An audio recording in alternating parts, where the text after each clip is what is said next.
Hello, hi everyone. Hey, Hey everybody, how's it going? Hi Shay. Hello. Hello.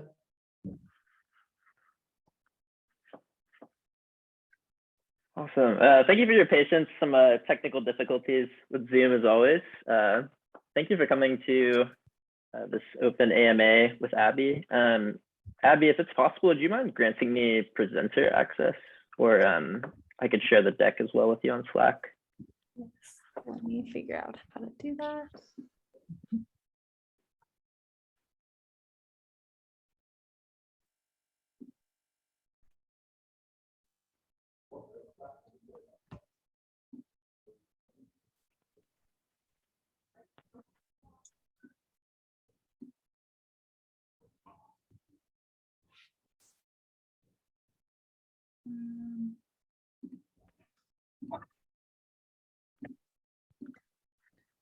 I'm having trouble figuring out how to do that, Shay.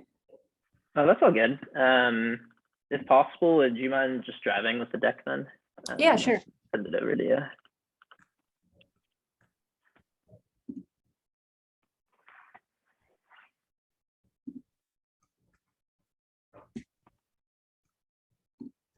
All right, it's just loading up.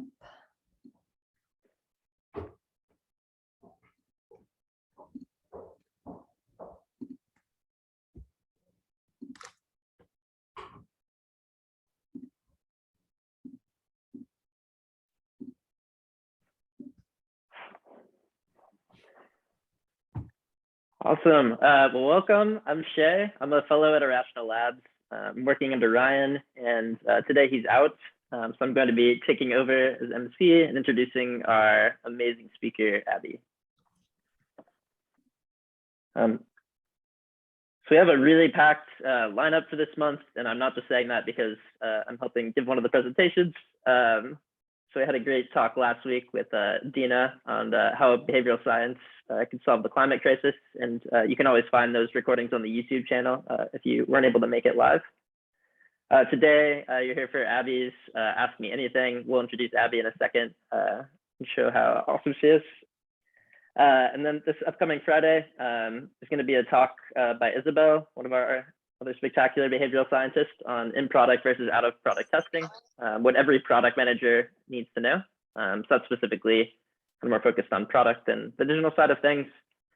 And then finally, the open event on the 28th, I'll be giving that with my boss at PadSplit, which is a marketplace that tries to create more affordable housing through co-living in high cost of living areas. We're going to be talking about how we reduce some product friction by making billing fast and easy for our members. We use a lot of behavioral design with this, so super excited to share some of the learnings from that. I hope that we can make a sometimes dry subject pretty fun and entertaining for that talk. Awesome. So now I can introduce Abby. It's now her Ask Me Anything right now. If we go to the next slide, we can go to her bio. So Abby is a behavioral scientist at Irrational Labs. She is passionate about applying behavioral science to healthcare to improve patient outcomes, experiences, and equity. She has worked with governmental, nonprofit, and commercial organizations across several industries, including healthcare, finance, and nutrition, including at the World Bank, Planned Parenthood, the governments of Madagascar and Mexico, Kellogg, and Microsoft to understand systemic problems and design innovative solutions. In addition to Irrational Labs, Abby has worked with behavioral science organizations, including Ideas 42 and BVA Nudge Unit. Abby received a BA in economics from Cornell and a minor in Spanish. Abby is also a bilingual birth doula, through which she provides informational, emotional, and physical support for pregnant people and their families before, during, and after labor. Yeah, so with that, does anyone have any questions for Abby?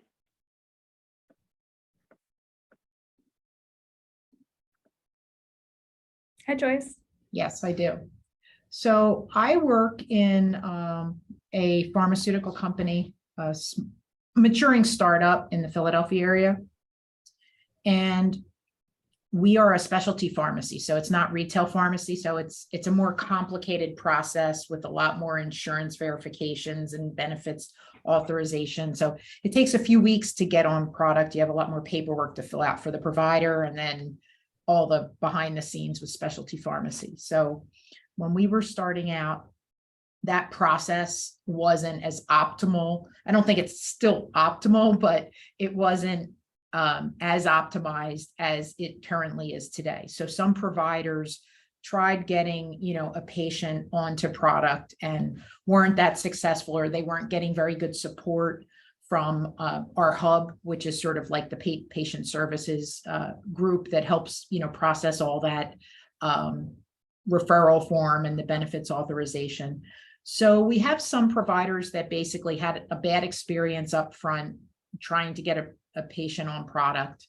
And then they don't want to consider the product anymore. And it's a really good product with a lot of benefits to patients. So, we want to try to address that. So we just had a sales kickoff just the past few days. It's my first day back at work, but I was talking to someone in the field and they were saying, Dr. So-and-so, he had a bad experience.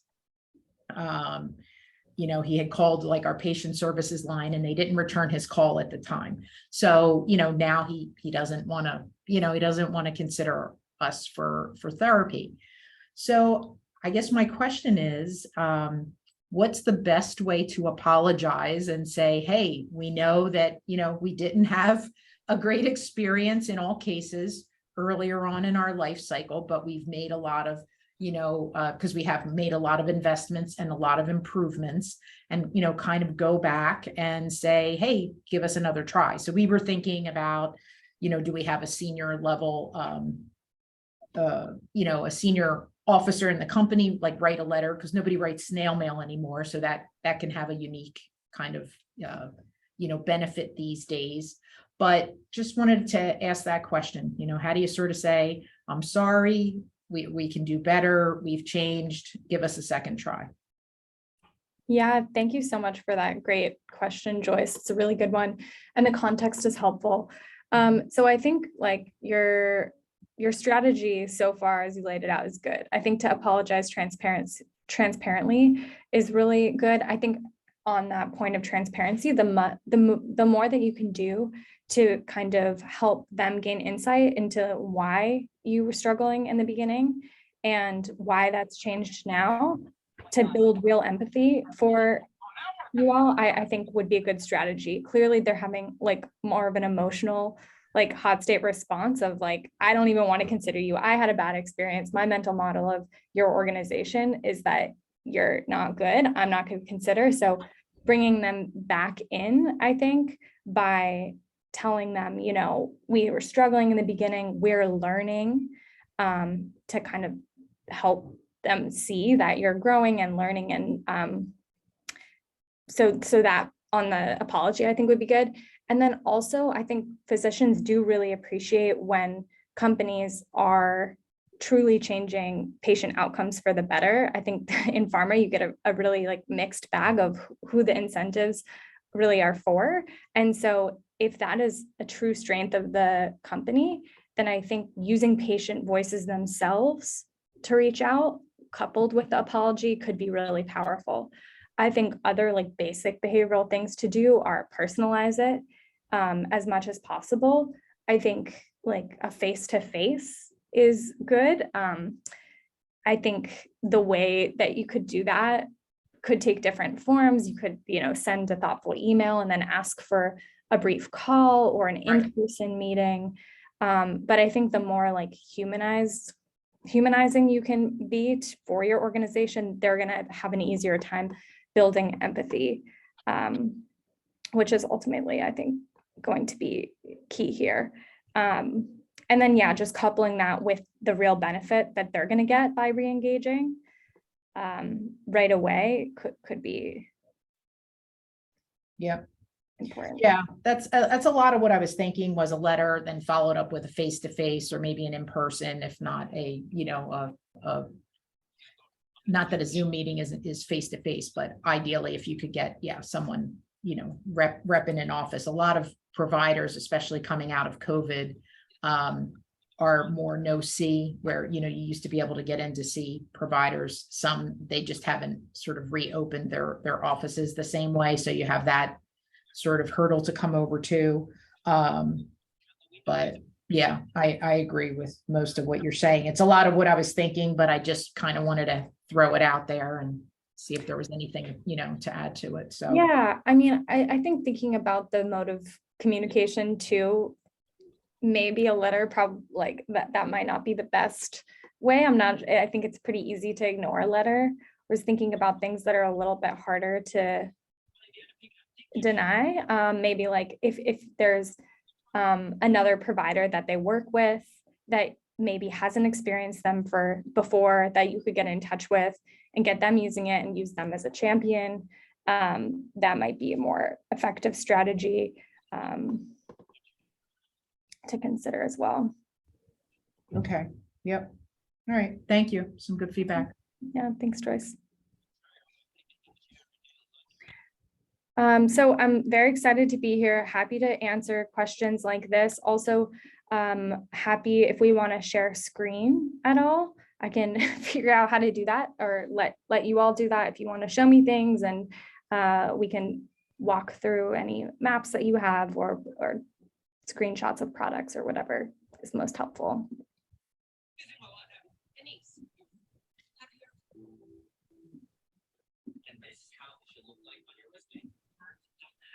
Hi, Amy. Hi, thank you. Hi, I'm here in London. It's nice to join you today.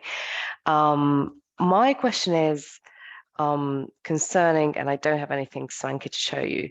My question is concerning underrepresented and minoritized and oppressed groups in society. Specifically, I work with people experiencing homelessness.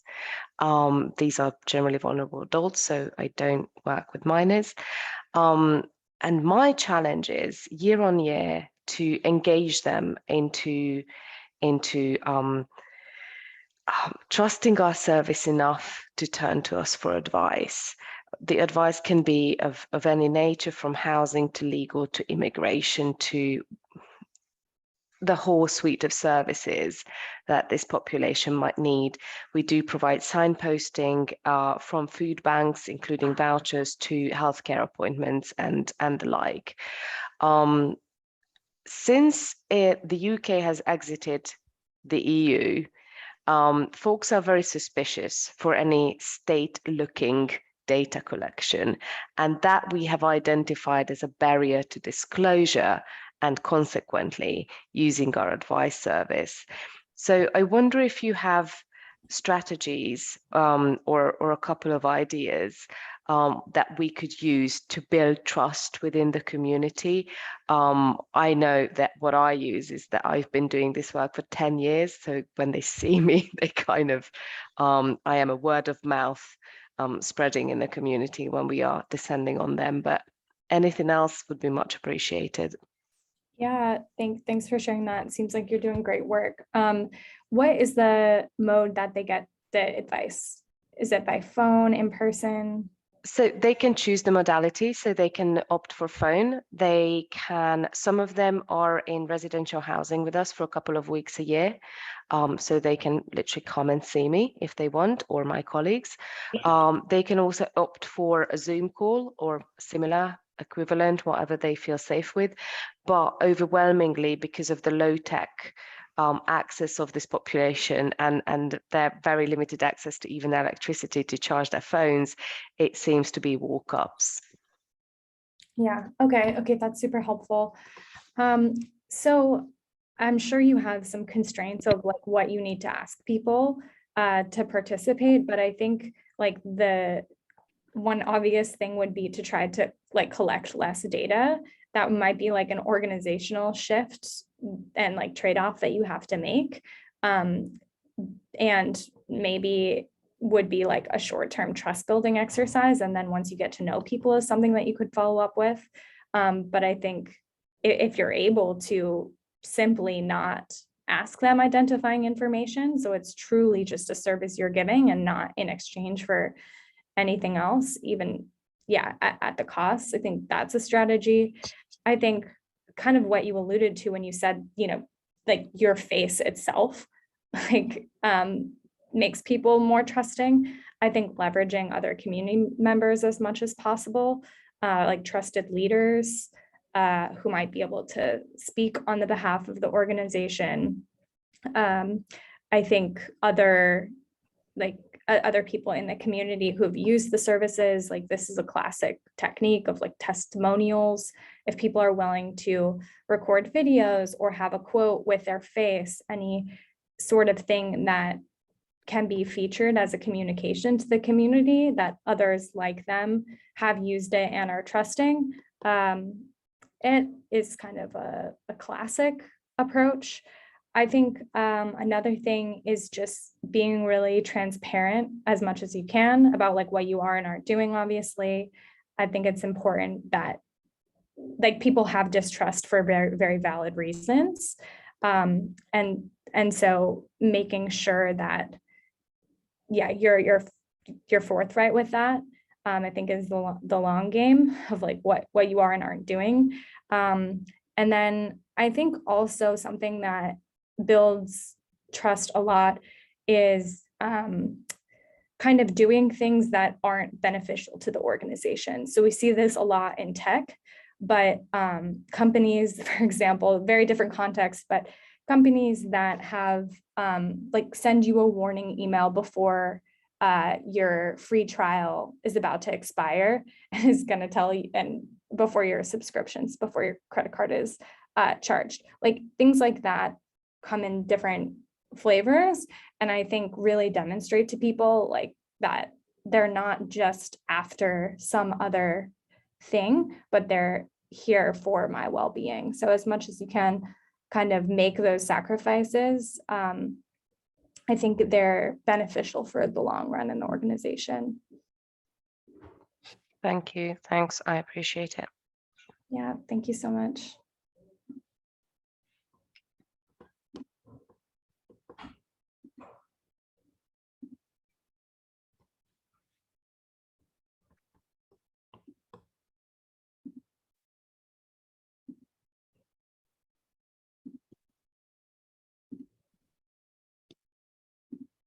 I had a question, Abby, while other people are thinking. Yeah. I was talking to my fiance last night who works in the health tech space and is fairly familiar with like behavioral health, was getting me up to speed with some things. And she said that a common, or the two like most common places where behavioral science is often applied in healthcare that she's seeing is preventative care. So like before you get an illness, and then uptake and maintenance post-illness. I was curious, kind of like how you approach those two sides of health management differently from a behavioral science lens.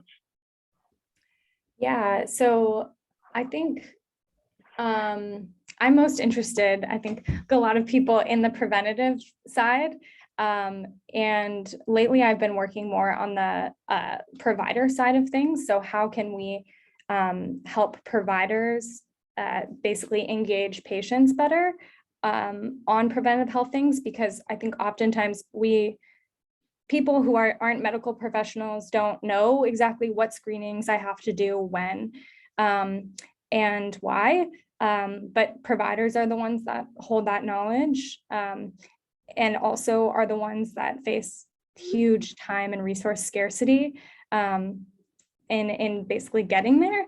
So one problem that I've been thinking about a lot is how we can like leverage the incentives that exist in the healthcare system to encourage providers to basically increase these screenings, increase their visits with people. So we're working with one organization right now that has a Independence Physicians Association that basically is this association that physicians can join, and it gives them collective bargaining power over these other government structures to get like more reimbursements from Medicare and all these complicated things that I'm learning about, and basically how you can leverage those systems to basically nudge doctors to do certain things. So if all of the doctors, for example, meet a certain threshold for colorectal screenings,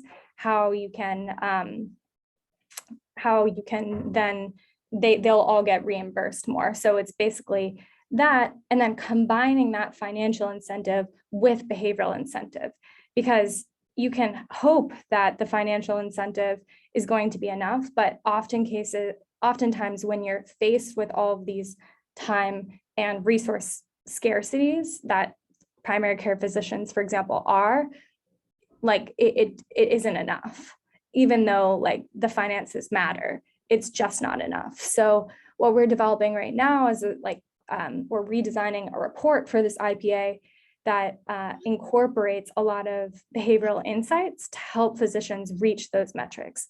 So for example, there's a ton, basically one of the most studied things in preventative healthcare targeting providers is peer comparison. So we're redesigning this report to show physicians what their peer behaviors are. So you have X amount of breast cancer screenings this month. So you've done, say, 40% of your patients. Your similar peers have done X. And I'm sure you all know of these interventions, but it's truly amazing to me how powerful they are in shifting behavior. So another kind of context that this peer comparison was recently tested in was opioid prescriptions. Researchers this year, 2022, had a study trying to nudge physicians to prescribe less opioid pills per prescription. And they found that peer comparison was as effective as an intervention in which they told physicians every time that they had prescribed to someone, if that person then experienced a fatality, they actually notified the physician of that. So quite an extreme intervention to tell a physician that, given all that they're experiencing. And that extreme intervention had the same impact as the peer comparison. So anyways, I know it's a basic behavioral design strategy, but I've been stoked on it because we're just continuing to see how powerful it is for this group in particular. But yeah, we're doing other things as well in this preventative health kind of reporting for physicians to try to shift behavior. A lot involves simplicity because they just are receiving a ridiculous amount of information and data in terrible formats. I'm not sure, it sounds like we have some people who work in healthcare. I'd love to hear your experiences with this topic of like data and how it's presented to providers and patients. So that's a big one. And then the last, like probably big key is just like closing the intention action gap. So making it really clear what behaviors that they should do. Because what we found is that a lot of times providers have a general sense, oh, I need to be screening more, but they don't know exactly the frequency or who or how. Like they have the general medical board guidelines, but I think it is surprising that they're always looking for more strategies of how exactly their peers are performing better on XYZ. So giving like really, really actionable, specific things that providers can do is something that they're really craving right now. So I know that was a really long-winded tangent on your question, but yeah, did I say anything? Yeah, that was super interesting. I really appreciated the end about the intention action gap. I feel like sometimes those like logistical things can be like one of the less like glamorous behavioral interventions, but they do so much. Totally.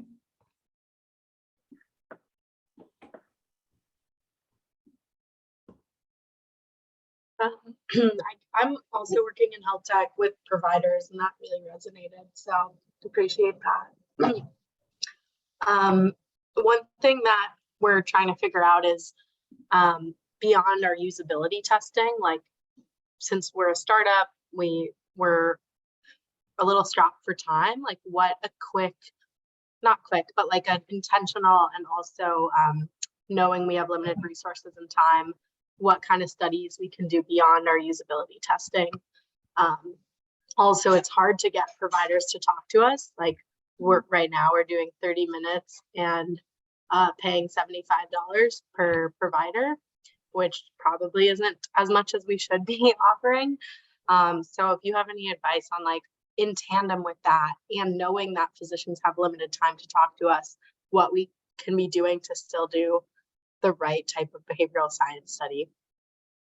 Yeah, it's a good point, and something we have actually encountered too. We've been paying physicians about that much, if not more, for their time. So I think it's just a natural constraint. I'm curious, can you explain a little bit more about what you're working on? For sure. I can even show you guys. You see. That would be fun. It sounds really similar to what you just mentioned. We're trying to show at the point of care embedded in the EHR what the physician might have missed. So if there's a condition, these are the conditions that we would show. They just need to confirm that these are or are not relevant to the patient. So you might have heard of like a problem list in an EHR. It's pretty much taking what's not in the problem list but should be and was found in claims by the payer for this patient. That's one thing that's a little tricky, is this is pretty payer dependent. So if a physician was seeing 10 patients and only 2 of them were covered by the payer that works with my company, then they wouldn't see this UI other than for those 2 patients. So it's like shifting a mental model, but only for a subset of the time. And we have quality measures, which is what you talked about just now.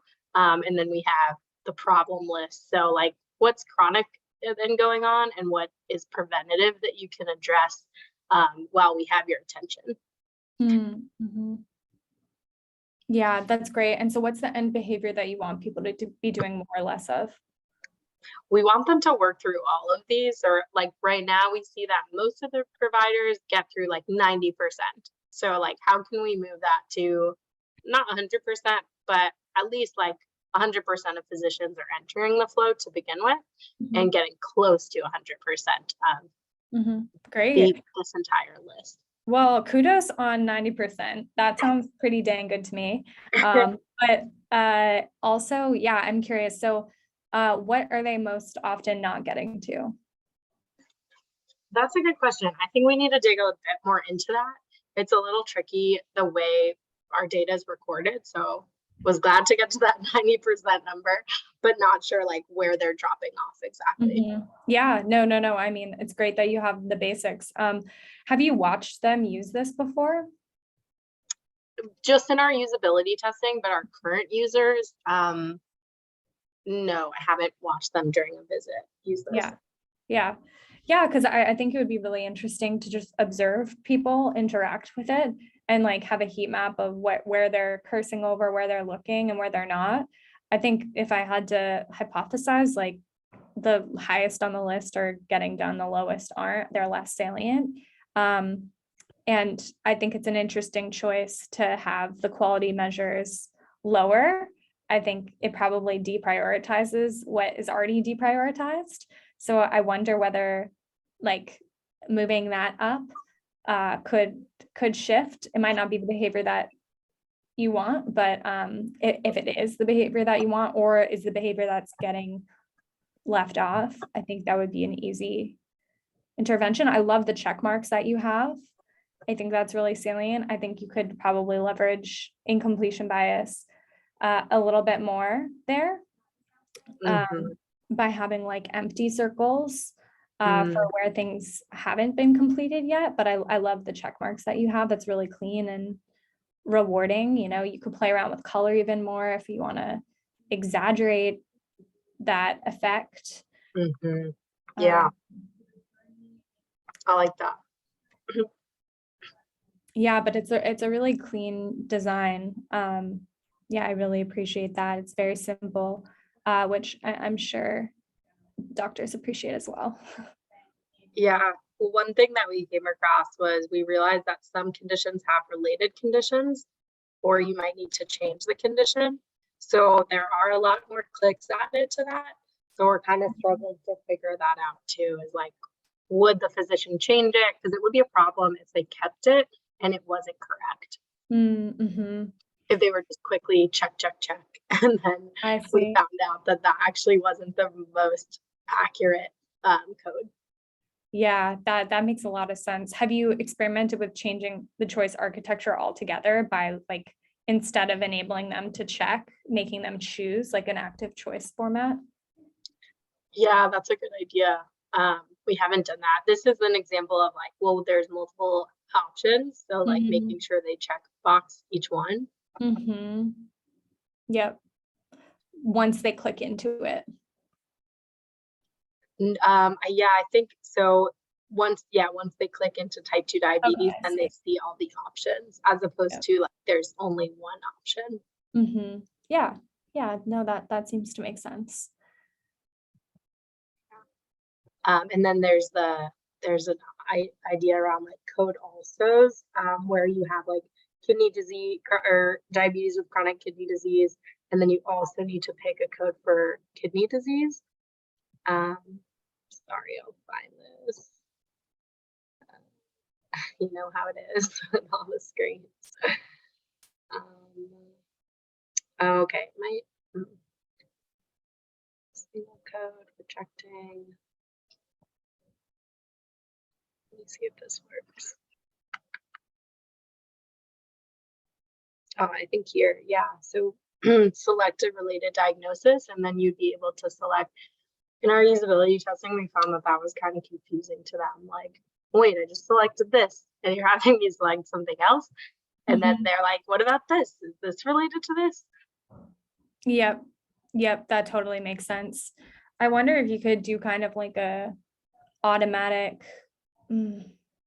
like more quiz format where if they select that, it like pops out or you're like kind of forced to see that. I think like you're saying, this format is more like kind of requires people to opt in order to see it. Whereas you want, if it's a required thing, like you want to make it kind of impossible for them to not complete it. Like, can you make it so they can't save, for example, like add a red star if it's important, like you have for the other questions. Things like that.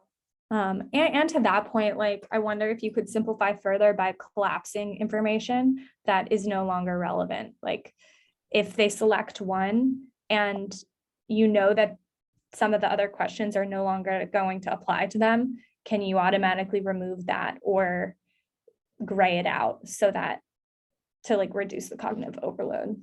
Yeah, we have this one grayed out, but you still might have different type 2 diabetes with, so that's why that remains. But yeah, it doesn't really make sense to have none reject all still there.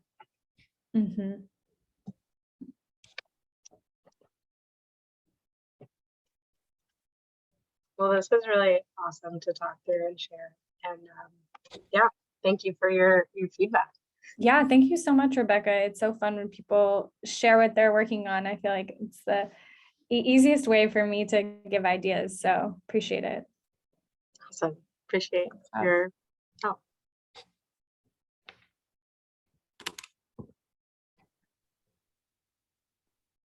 Cool. So any other questions or anybody want to share what they're working on?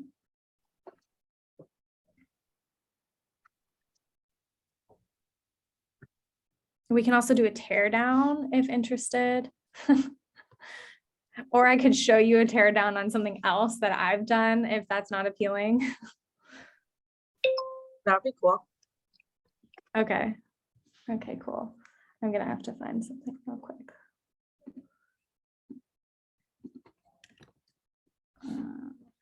Let's see.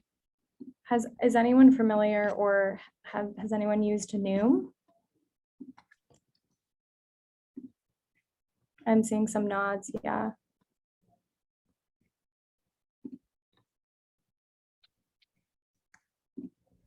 So I recently did a teardown internally on Noom because they're like a pretty, they're a pretty great. They have a lot of examples of behavioral design done well. Not all of it, but I just was really curious to use it myself because they're kind of lauded as the a company that's like doing kind of good work applying behavioral science. I wanted to experience it in myself.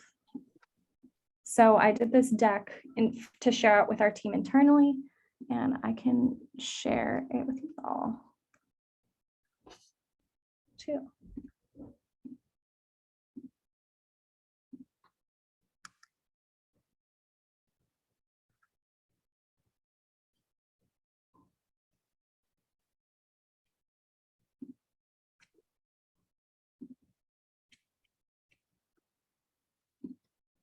All right, can you see my screen? Okay, great. I got a thumbs up. Thanks, Amy. Okay, so this is what I did. I signed up for Noom. I used it for 3 months, and then I did this teardown. So for those of you who don't know, this is the Noom experience. You sign up and you take this personalized quiz to basically develop a personalized Noom plan. Then you have this behavioral sign up, and then it prompts you through a bunch of goal setting activities. And then the app experience itself involves different activities, mostly logging your meals, entering your weight, and completing activities. So Noom is an app like basically designed for those who have the goal of losing some amount of weight. So these are some of the things that I thought Noom does really well. I won't list all of them because there's a lot. And then here's some of the things that Noom I think could do better. So here's the teardown part. So in general, Noom relies on you changing a lot of small decisions and behaviors rather than larger and frequent environmental changes. So basically you're still making the decisions of like what to eat or not eat very many times a day. And they don't encourage these more like larger shifts, I noticed, of maybe like shopping a little bit differently or changing some aspects of your like kitchen environment. It's a lot of repetition, and it's a good bit of work, the app. And I'll show you screens so this becomes a little bit less vague. So one thing I think Noom does really, really well is this high degree of personalization up front. So this is like on the onboarding experience. What they do a really nice job of is this leveraging of close social norms, which I'm sure you all have thought about and discussed, but this is something we talk a lot about, but I actually don't often see in the wild. And so I was really surprised when I saw this. So once I entered my age and my gender identity, they then like immediately referred to that. And then they kind of ask you these really personalized questions about where you live, to kind of make it feel like any intervention that they're designing is so specific to you. Okay, between us, I'm not sure that they actually use this data like to personalize it. I honestly think that they might not. I think that I'm not sure. I don't work at Noom. I don't actually know anyone who works at Noom, so you'd have to ask them. But I think the main point of this is to make it feel custom and to make me feel understood. So now they know like my gender, all these things. They know that I live in a city, etc. And even if they're not, changing their app experience because of that. They do like really nice job with asking very insightful questions that are not just for this sense of personalization, but I think also are really good for self-reflection. So they ask you like, what typically triggers an urge to snack or nibble? Other people snacking, food, you can select multiple, which is helpful. And yeah, I found this to be good. On the trust and transparency, thing, which, related to what you brought up earlier, Amy, they're always like explaining why they're asking questions. And I wonder if this could apply for your work as well. But anytime they ask you something, they're giving an explanation, especially around more sensitive questions. For example, this one, asking about someone's sex might be sensitive. And so they're telling you why. This is an example of how they build the mental model of their product through questions. So I don't know, have you all seen the Duolingo example of this? Yeah, I'm seeing some nods. Yeah. So this is just another great example of how a product can use questions to help you understand what they actually do. So it's less of they actually want to know why you think it's different, but to teach you what's different about their product. And then the drawback of Noom is, I think in general in onboarding, these types of personalization questions are great. In general, I think adding a couple questions to make your experience feel highly personal is worth the trade-off of the additional friction. In Noom's case, it's a little too long, I think.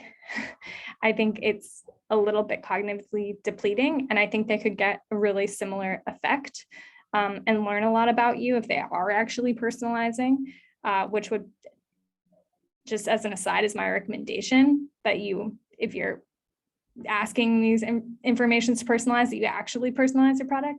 But yeah, coming back, I think they could do it in less screens. So I'd be curious if you all have used personalization techniques like any of these in your products, or if you're thinking about incorporating more.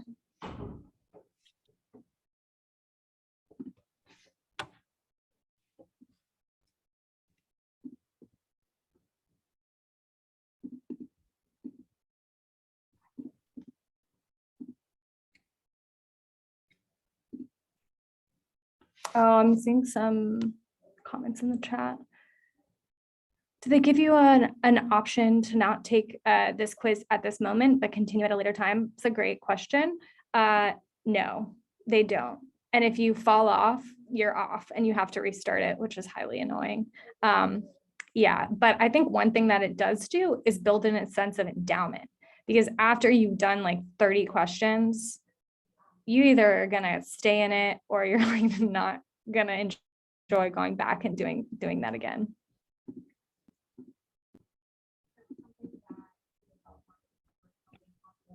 I'm just wondering, just reflecting on this, on my day job when I'm not with the homeless folk, I work in public sector.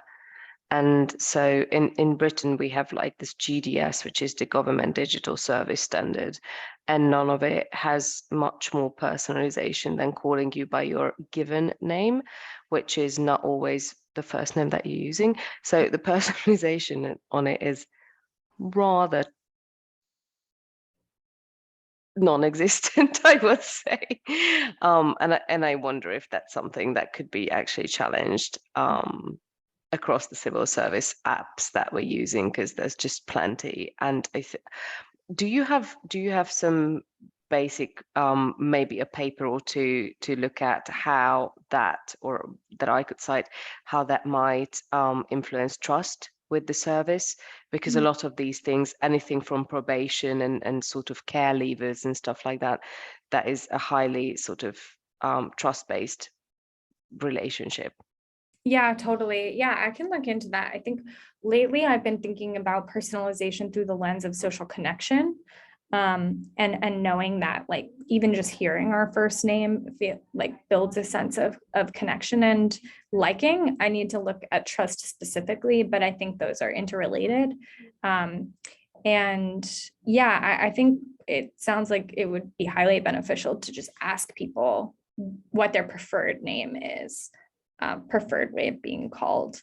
I think that's definitely worthwhile. We're redesigning a health flow right now, and we're adding that question in. And we believe that it's just worth the additional friction of another question because the impact tends to be big enough. Yeah. Yeah, thanks. Okay, I can share more of my Neum teardown if it's interesting to people, but feel free to interrupt at any time. So the next thing is on highly specific goals. So they ask you these kind of ideal goal, that this one isn't mine, but it's just inputted automatically, but the ideal weight that you want to reach, and then your kind of sub goal, whether you want to get fit for good, lose weight, whatever. But then they help you adjust it to a more realistic goal. They help you kind of reframe from thinking, if I get my end goal, that's a success, to I make progress, I get 25% of the way there, and that's success for me. Or I feel better and that's success. I mean, this is kind of narrowly focused on people who opt into the specific weight loss goal, which definitely is not a goal all people have or should have. But yeah, so they do a really good job of like shifting to realistic goals. They also do a really good job of helping people set sub goals. So I just read a paper I can share with you all, those published this year by Katie Milkman and Angela Duckworth on sub goals. And it does a really good job of showing the impact of shifting from an overarching goal to sub goals. And what the paper has shown is that, you know, we're much more likely to persist and reach our ultimate goals when they're framed as sub goals. Because it increases our sense of self-efficacy. We're less likely to procrastinate on things. So I can go on a little tangent. This paper, which I'll send to you guys, is basically looked at volunteers, and they framed the goal as you're gonna volunteer, it's like a hotline volunteer for 200 hours this year, or 4 hours every week, or 8 hours every 2 weeks. And what they found is that when you had the weekly framing, people were much more likely to persist. Does anyone have any hypotheses for why, what some of the backfire or drawbacks of the sub goals might be, the more granular format?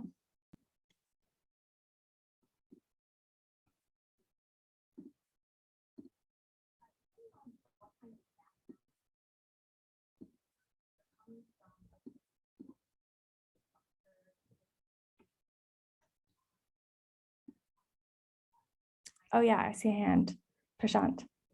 Yeah, I might think not every sub goal is relevant to me, or I don't need to finish each aspect of the larger goal. That might be a deterrent for me personally. I also think it just makes the process seem a lot longer than it actually may be, which would probably prevent me from starting it in the first place. Yeah, when you're thinking about it at such a granular level, it's like almost too zoomed in. Yeah. Yeah, totally. Yeah, that's an interesting one. And I think the authors brought up that, and also this idea that you have less flexibility when you're committing to like a weekly goal versus an annual goal or a biweekly goal. And if you have less flexibility, you're more likely to kind of like miss your goal, which kind of gets you off track. And so once you're off track, when we miss goals, we feel really demotivated and are more likely to drop off altogether.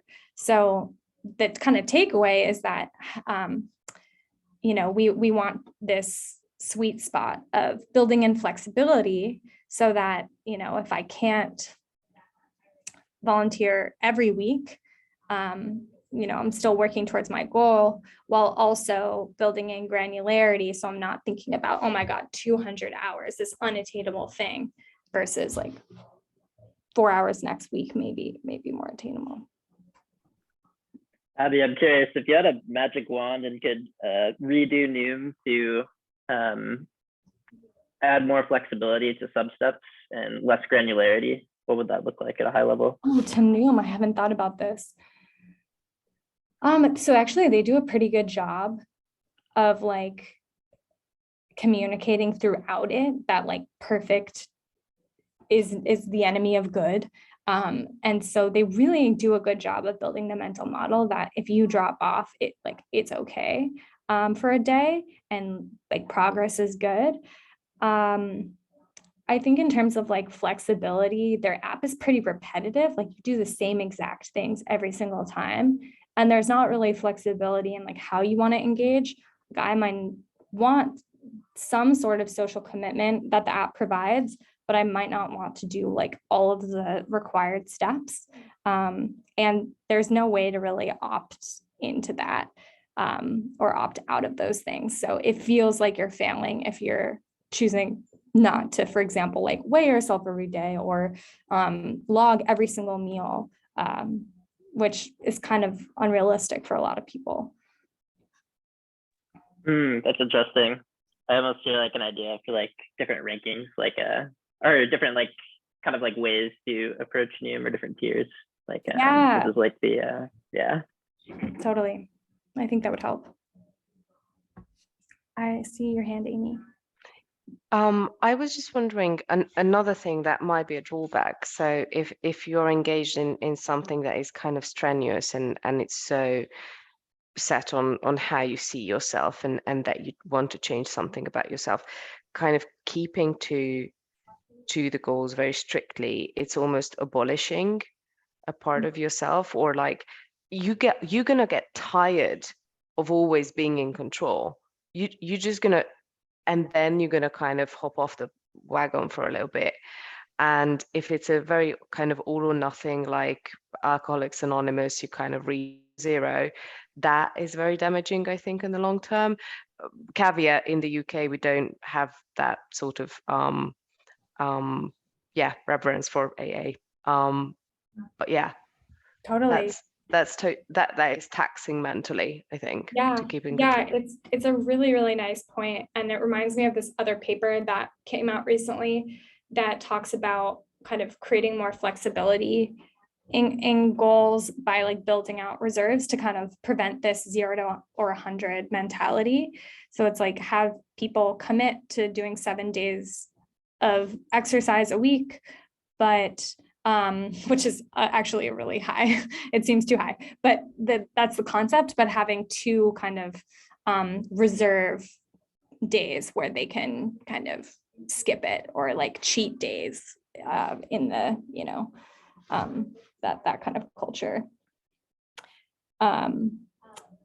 So yeah, I think there's interesting work going on there. I'm just trying to find the paper, so. Can I just ask, does Noom operate with this like cheat and sin and that kind of negative language around eating and like shaming? Yeah, I think they're trying to be better about like not moving away from the like harmful aspects of diet culture. I think ultimately like it's still a weight loss app, and I think there's like problems with, that kind of focus in some ways in general. But I think within the context of what they're doing, I think they have made a lot of efforts. For example, they categorize their food differently. So they have these really helpful framings of like the density of foods, which I think can help people better understand like calories, but they had it designated as red, yellow, green, which is not a great thing to label foods with that. So they've kind of shifted away from that a bit to now orange, which is a little bit, less harmful, but, still in the same vein. So I think it's a nice point, Amy. Nice question. Okay. Anyone else have their hand up? It looks like we have a question from Karen or Dr. Beard in the chat. Have you worked with behavioral approaches to help people stop smoking? Great question. I have not. I'm trying to think of there definitely have been studies. I think a lot of them that are coming to mind are like incentive-based studies for smoking. It's like incentives plus behavioral design. And I'm not sure the efficacy of that, but it's a good question. I can think more about it. Dr. Beard, do you know of any that come to mind, or are you working in this area? I don't know of any. And I do work in the area. We use, cognitive behavioral therapy approaches, Mhm. but in my opinion, they don't work as well for long-term abstinence. Mhm. And so I was just kind of wanting to look in a different area. That's why I joined this group, more behavioral, trying to learn how to help people. And I totally agree with, breaking the goals down into sub goals, because when you ask people to stop smoking, that can be overwhelming, and it's not actionable. And so I'm thinking we have to break it down and make it actionable.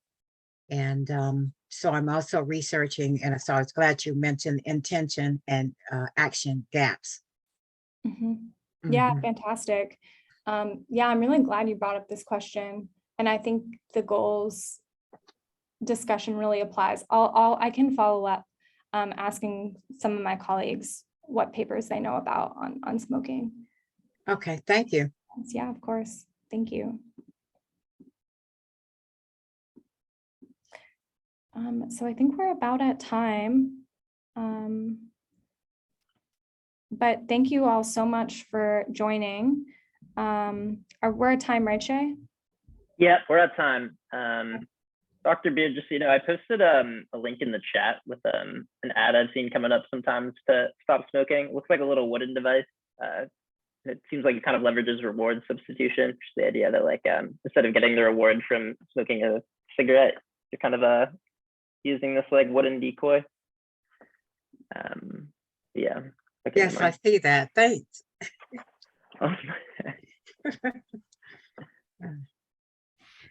Is it okay if I put my email in the chat so that okay, I'll do that. Great. Yeah. Awesome. Thank you so much, Abby.